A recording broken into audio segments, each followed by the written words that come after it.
The first sign of trouble was a blip, not a weapon discharge, not a warp signature, not even a distress beacon, just a blip. A single, unremarkable contact on the long-range sensors of the Vithori Observation Relay Station, designation ORS-7, orbiting a thoroughly boring gas giant in the Kelvaran expanse, the kind of blip that, under normal circumstances, would be logged by an automated system, assigned a classification code, and forgotten before the ink dried on the digital report. Sensor technician Prala did not forget it. She stared at her console for 11 seconds, which, for a Vithori, whose species processes information at roughly 4 times the speed of most galactic civilizations, is equivalent to about 45 seconds of deeply uncomfortable silence. Then she leaned forward, zoomed in, ran the spectral analysis a second time, and made a sound that her colleague Doss described later under oath as somewhere between a sneeze and a religious experience. "Doss," she said, very quietly. "Come look at this." Doss ambled over with the energy of someone who had been awake for 19 hours and was surviving entirely on Kelvaran stimulant packets. He looked at the screen, he blinked, he looked at Prala, he looked back at the screen. "That's A," he started. "Yes, but the registration code says it's A," he squinted. "A civilian freighter? Class 4? The kind that hauls agricultural surplus between outer colony worlds?" "Yes, and the mass reading is..." Another long pause. "Prala, the mass reading is wrong. That thing is the size of a light cruiser." "Yes, and it's broadcasting on the old hegemony emergency frequency, the one that hasn't been used since the Third Compact Wars." "Also yes." Doss straightened up slowly, like a man who has just realized the floor he's standing on is not, in fact, solid. "Why," he said carefully, "is a civilian agricultural freighter the size of a warship broadcasting on a decommissioned military emergency channel, entering Kelvaran space without any prior notification to the transit authority, at a velocity that suggests it has absolutely no intention of slowing down?" Prala turned her chair to face him fully. "Because," she said, "it's human." The silence that followed was the kind that has weight, the kind you could pick up and throw at someone. Doss sat down. Then he stood up. Then he sat down again.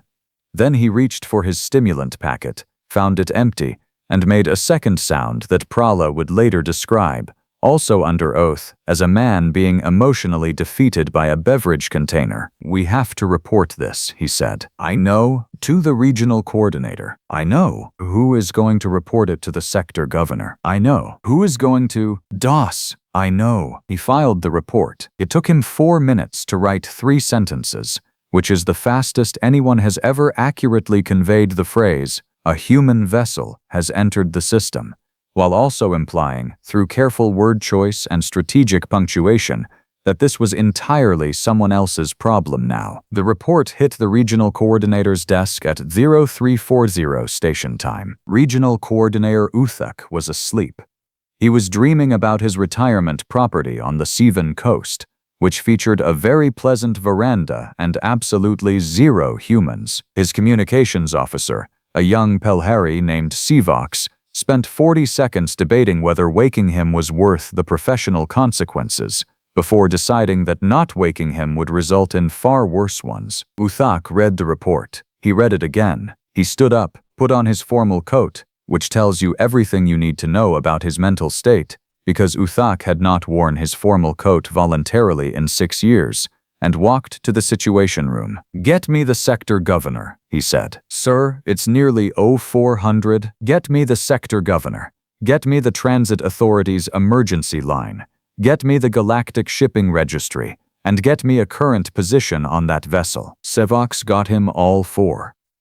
The sector governor answered on the second signal, which meant she had already been awake, which meant someone had already told her, which meant the information was moving faster than Uthek's report. He found this both impressive and deeply alarming. Sector Governor Marev Olan appeared on the holographic display looking absolutely immaculate, her silver ceremonial sash already in place, her expression arranged into the particular configuration that species across the galaxy have independently evolved to mean, "I am calm, And if you are not calm, that is your personal failing. Coordinator Uthak, she said.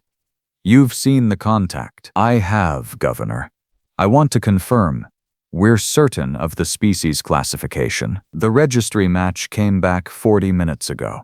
The vessel's transponder identifies it as the persistent argument, registered to a human named Benedict Voss, independent contractor, last documented port of call, Callaway Station on the human frontier. She paused just slightly. Callaway Station, Uthek, is 400 light-years from the Kelvaran expanse. Uthek absorbed this.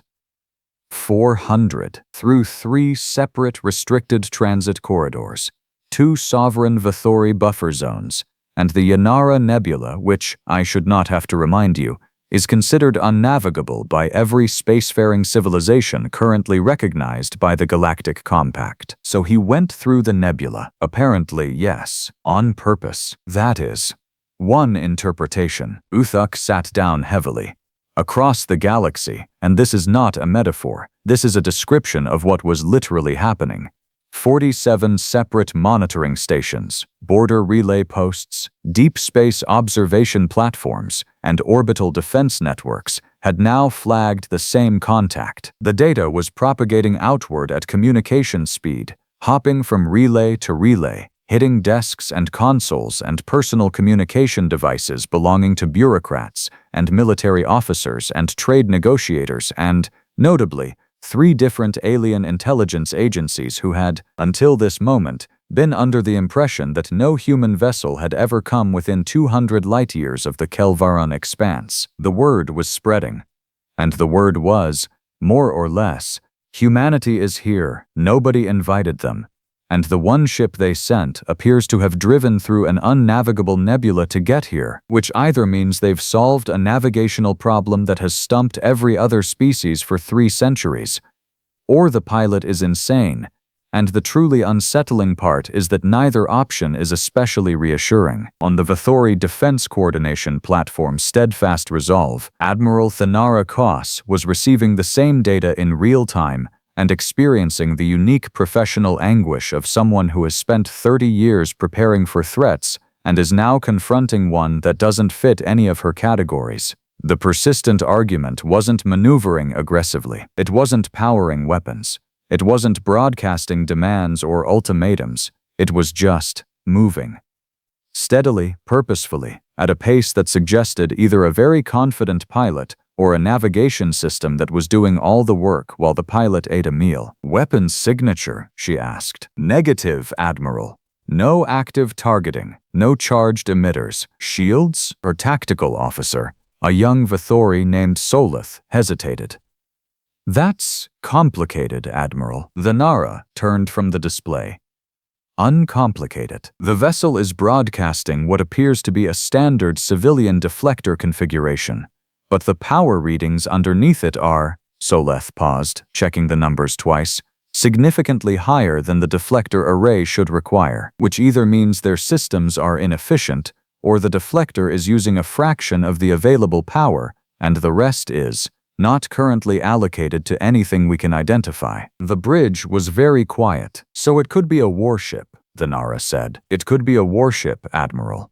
Or it could be a very poorly maintained freighter with an overloaded reactor. With humans, the two are sometimes indistinguishable. Thanara turned back to the tactical display and looked at the single, blinking contact of the persistent argument. It was, by every objective measure, one ship, one small, oddly reading, registration code mismatched ship in a system patrolled by a defense fleet that could reduce it to component atoms in under 4 seconds. There was absolutely no rational military reason to feel the way she was feeling. She felt it anyway. Battle stations, she said. Quietly, Civox, back on the regional coordination platform, had by now received 17 separate incoming communications from parties ranging from the Kelvaran Trade Authority to, inexplicably, a representative of the Dralosi Merchant Consortium who operated entirely on the other side of the Galactic arm and had apparently heard about the contact through channels that Civox would later spend 2 weeks trying to trace. The message from the Dralosi representative was brief. It contained 3 sentences. The first asked for confirmation of the vessel's species classification. The second noted that the Dralosi had had a, quote, complicated prior engagement with human independent contractors. The third sentence simply read, "Do not let them negotiate anything." Sivox flagged this as interesting and moved on to the next 17 communications. At 0612 station time, the persistent argument crossed the outer marker of the Kelvaron transit lane and, in a move that caused Soleth on the steadfast resolve to actually flinch, began broadcasting a standard commercial docking request on the correct frequency, with the correct format codes, filed as required by Kelvaron Transit Authority Regulation 7 TATHA, not less than 6 hours before anticipated arrival. There was a long pause on the Defense Coordination Network. "It filed the docking request," Soleth said, mostly to himself. "It filed a docking request 6 hours ago," the Nara said, with the particular tone of someone who has just been told that the monster under their bed has been there the whole time, but has been very politely waiting for an invitation to come out. While it was still inside the Yanara Nebula, yes, Admiral. It filed a docking request from inside the unnavigable nebula. Technically, Admiral, if it entered the nebula approximately. Soleth checked his timeline. 31 hours ago. And Regulation 7 Theta requires submission not less than 6 hours before anticipated arrival. Then filing from inside the nebula would be procedurally correct. The Nara stared at him for a very long moment. So it knew exactly how long it would take to cross the nebula. That appears to be the implication, Admiral, which means it's crossed the nebula before. The bridge was quiet again, but a different kind of quiet than before.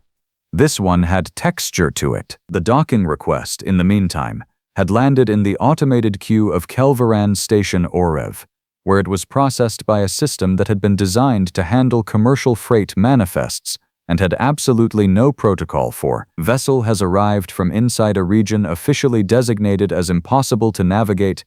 Pilot has filed paperwork correctly. What do we do?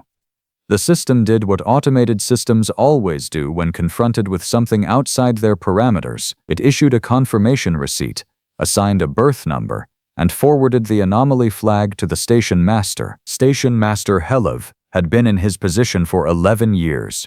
He had dealt with lost cargo, disputed manifests, a memorable incident involving a Pelhari merchant and a mislabeled container of agricultural chemicals, and once, a vessel that had arrived at the wrong station entirely and insisted, with remarkable confidence, that this was the correct destination.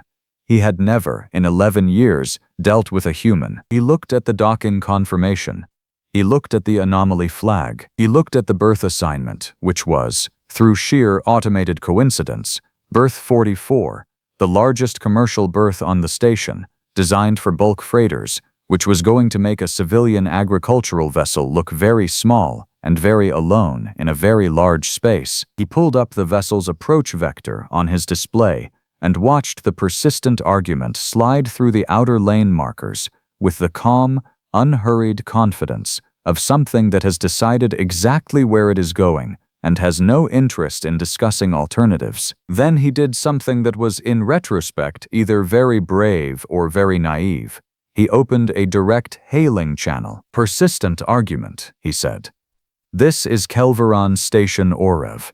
We have received your docking request. Berth 44 is confirmed. Be advised that your vessel profile does not match your registered class specification, and we will require a manifest declaration and crew certification upon arrival."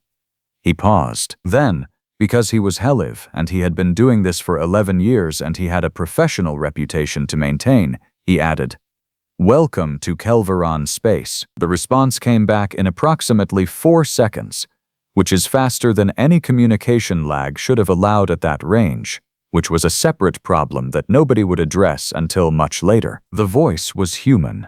It was male. It sounded like someone who had been awake for a very long time and found this mildly funny. "Station Orev. This is Benedict Voss, captain and current sole crew of the persistent argument. confirming berth 44. Manifest is ready for inspection. And a brief pause that managed to contain an entire personality. Thanks for the welcome. First time anyone said that to me out here. Heliv set down his communication piece. Out in the corridor, he could hear his staff, 12 experienced station personnel who had collectively processed 6,000 vessels, going very, very quiet as the same transmission played over the general channel. Somewhere on the steadfast resolve, the Narration was reading the voice analysis of that 4-second response and noting, with the particular feeling of someone whose threat assessment has just become significantly more complicated, that the pilot sounded relaxed. Not performed relaxed, not aggressive relaxed. Genuinely, actually, comfortably relaxed, like someone coming home. The persistent argument docked at 0847 station time, and the act of watching it enter berth 44 was, by unanimous agreement of everyone present, one of the stranger experiences of their professional lives. It wasn't that the ship looked threatening. That was almost the problem. It looked exactly like what the registry said it was. A battered, well-traveled Class 4 freighter with scorch marks along the port hull that suggested either a close encounter with something very hot or a pilot with a very casual attitude toward proximity warnings. The hull plating was mismatched in 3 places. The running lights on the starboard side were slightly out of sync, and there was a dent near the rear cargo hatch that was so large and so clearly old that it had apparently been decided at some point that repairing it was simply not worth the effort. It looked, in other words, like a ship that had been everywhere and considered none of it particularly remarkable. Dock Supervisor Fenra, who had been stationed at berth 44 with a security detail of 4 and specific instructions from Heliv to, quote, "Be professional and do not make it strange," watched the vessel settle into its docking clamps with a gentleness that was almost insulting, given the chaos it had caused in the preceding 8 hours. 47 monitoring stations, 3 intelligence agencies, 1 admiral at battle stations, 24 bureaucratic communications flying back and forth across the Kelveren expanse like agitated birds, and then this, a dented freighter parking neatly, the docking tube pressurized. The connection indicator went green. Fenra straightened her uniform, checked that her security detail was arranged in a way that was firm but not aggressive, and waited. The hatch opened. Benedict Voss was, by human standards, apparently somewhere in his middle years. A detail that meant almost nothing to Fenra, who had limited experience with human aging, but which she noted because he moved with the particular combination of deliberate efficiency and accumulated wear that she associated, across species, with someone who had spent a significant portion of their life doing difficult things in uncomfortable places. He was not large. He was not visually imposing. He was carrying a data tablet in one hand and a thermal beverage container in the other, and he was dressed in the practical, slightly too worn clothing of someone who lives on their ship and has made a separate peace with the concept of fashion. He looked at Fenra. He looked at the security detail. He looked back at Fenra. "Manifest," he said, and held out the data tablet. "Crew certification, vessel registration, and I've flagged the 3 sections of hull plating that don't match the original specs so your inspection team doesn't have to find them. 2 are replacement panels from a Velhari salvage yard. 1 is from a compact surplus depot on the edge of the Rethian corridor. All structurally certified. The paperwork is on page 4. Fenra took the tablet. She looked at page 4. The paperwork was, in fact, there. She had been prepared for hostility.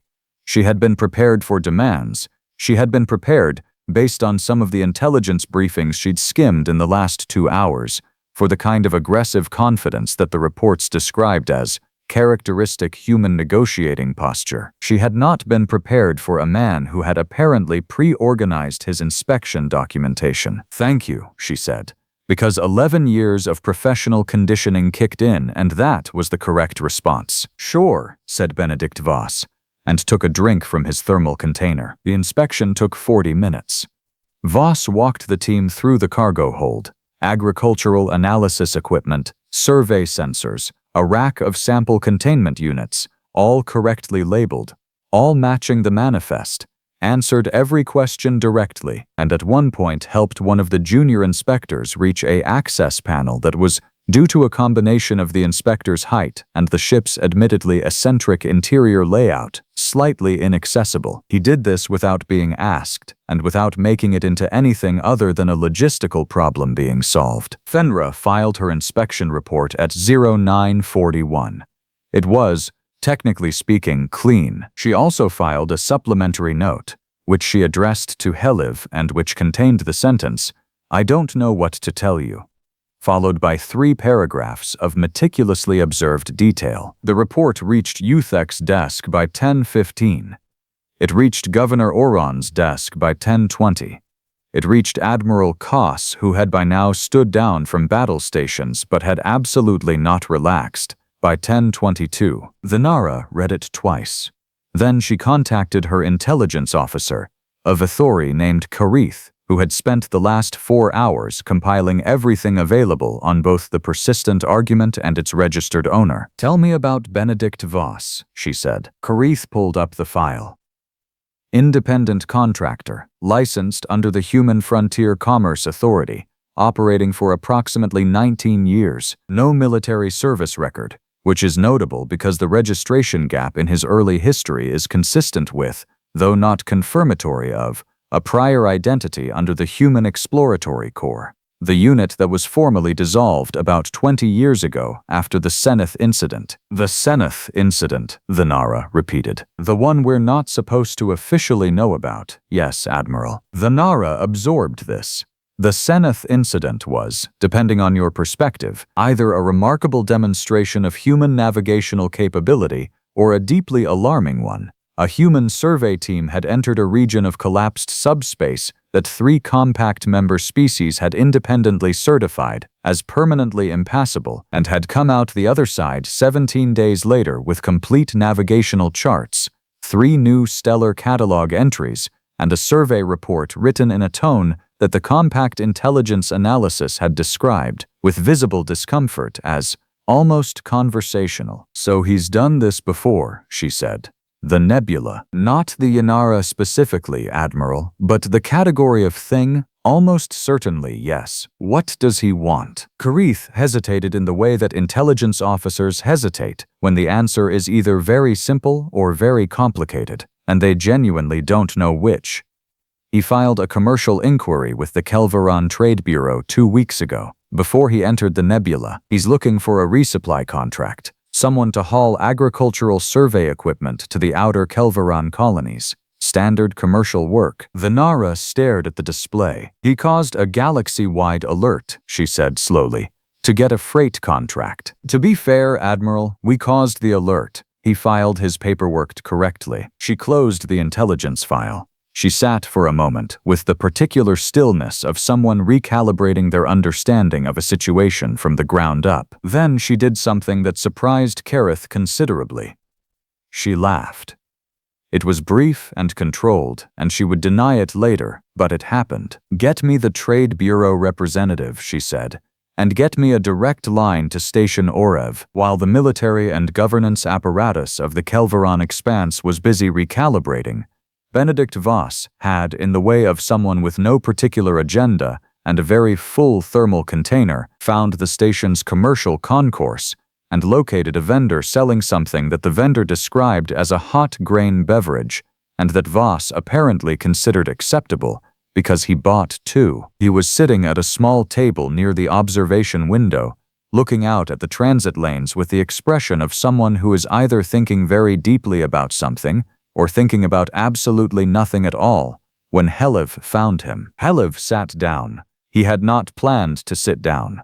He had planned to conduct a formal administrative inquiry regarding the vessel's route through the Yanara Nebula and its inconsistent mass readings. He sat down anyway, because something about the way Voss was sitting made standing feel performative. "The nebula," Heliv said. "It's navigable," Voss said, without looking away from the window. "Has been for about 6 years. There's a stable current through the northeastern sector.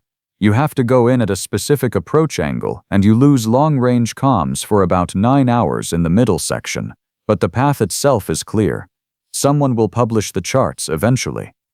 A pause. I filed a report with the Compact Survey Registry 4 years ago. It's probably still in their processing queue. Heliv thought about the 3 centuries of galactic consensus regarding the Inara Nebula being impassable. He thought about the Compact Survey Registry's processing queue, which was, by reputation, somewhere between legendary and geological in its pace. He thought about the 47 monitoring stations and the admiral at battle stations, and the 17 communications that Sivox had spent the morning fielding. "Why didn't you go around?" he asked. Voss finally turned from the window. He had, Heliv noticed, the eyes of someone who has spent a lot of time looking at large empty spaces and has come to some kind of private accommodation with what that feels like. "Going around adds 11 days, he said simply. "I had a filing deadline." The silence was brief. "The Trade Bureau inquiry," Heliv said. "Submission window closes in 9 days. I was cutting it close as it was." Voss picked up his beverage. "Is there a problem with the inquiry? The equipment I'm carrying is certified for Outer Colony agricultural survey work. I've run 4 contracts in the Rethian sector in the last 2 years. References are in the commercial file." Heliv looked at this man. This entirely ordinary-seeming man who had driven his battered freighter through an unnavigable nebula to make a filing deadline for a freight contract. "There is not a problem with the inquiry," Heliv said carefully, "as such. There is a significant amount of attention being paid to your arrival." Voss's expression didn't change much, but something behind it shifted in a way that Heliv found difficult to read. "I figured," he said. "We don't come out this far much. I know how it looks." "How does it look?" "Depends on who's watching." Voss set down the beverage. "If you're a monitoring station doing a routine scan, it looks like an anomalous contact. If you're an admiral, it probably looks like a probe. See how you react, map your response protocols." He shrugged lightly. "Neither of those is what it is, but I understand why they'd think it." "And what is it?" "A guy who needed a shorter route and a freight contract." A pause that was almost, but not quite, a smile. "Humans are boring, mostly. We just cover a lot of ground." Somewhere on the steadfast resolve, Admiral Koss received the transcript of this conversation approximately 14 minutes after it occurred, forwarded by Heliv with a note that said only, "I believe him," which I recognize is not useful information, but I thought you should know. The Nara read it. She read the phrase, "Humans are boring, mostly. We just cover a lot of ground," and sat with it for a moment. Then she pulled up the stellar cartography display, the one that showed, color-coded by year of first human contact, the spread of human commercial and exploratory activity across the outer sectors. She looked at it the way she should have been looking at it all along, not as a military map, but as a record of accumulation, small contacts, freight runs, survey reports sitting in processing queues, filed paperwork on routes that nobody else had checked. The Inara Nebula was navigable, had been for 6 years. A human knew this and had filed a report 4 years ago and assumed that was sufficient. She thought about how many other things were like that. How many routes, how many corridors, how many regions marked impassable or restricted or dangerous on every official compact chart that some human had quietly crossed, noted, filed a report on, and then continued to the next thing. She thought about what the map would look like in another 20 years. Her communications officer signaled an incoming contact, the Trade Bureau representative, ready for the 3-way call she'd requested. The Nara straightened in her chair. She had come to battle stations over one battered freighter with a filing deadline. She was not, she decided, going to make that mistake again. Not because humans weren't worth watching. They absolutely were, possibly more than anyone had been properly accounting for, but because the mistake hadn't been the watching. The mistake had been the category: threat assessment, weapons analysis, response protocols. The right category was something else, something that didn't have a clean name in Vithori yet, but that translated roughly to a thing that is small right now and is not trying to look bigger than it is, and that is precisely the version of it that should concern you most. The Trade Bureau call connected. Voss, she had been informed, was already on the line, having been reached by a junior bureau representative who had found him still at the concourse window, apparently having ordered a third beverage. "Mr. Voss?" the bureau representative began, with the careful tone of someone navigating professional territory they had not previously mapped. "I've got the references ready," Voss said. He sounded, if anything, slightly impatient.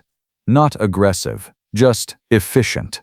Like someone who has already done the paperwork and would prefer to proceed to the part where things get decided. Vanara listened to the negotiation. And it was a negotiation, brief and practical and conducted entirely on commercial terms, and thought about the 47 monitoring stations and the 3 intelligence agencies and the emergency communications and the formal coat that Uthek had not worn in 6 years. All of it. For this, she thought about what Prala the sensor technician must have felt. 11 seconds of Vithori processing time staring at a single blip on a long-range scanner. The instinct that made her call her colleague over, the report that moved faster than official channels. Some part of the galaxy's nervous system had recognized something before the analytical mind caught up. That was worth noting. The contract was signed at 1340 station time. Benedict Voss departed Kelveron Station Orev at 1502. Cargo loaded, manifest filed, departure logged through the correct automated channels with the correct advance notice. He did not go back through the nebula. He took the long route, which Fenra found either deeply reassuring or vaguely suspicious, depending on which hour of the day she thought about it. The persistent arguments beacon faded off the long-range sensors of ORS-7 at 1844, logged by Prala, who was back on shift and who watched the contact until it passed the outer marker, and then sat very still for a moment, before writing in her personal log, which was not an official document, and which she never intended anyone else to read. It came, it filed its paperwork, and it left. And somehow that is the most unsettling version of events I could have imagined. She was right, of course. She just didn't know yet why.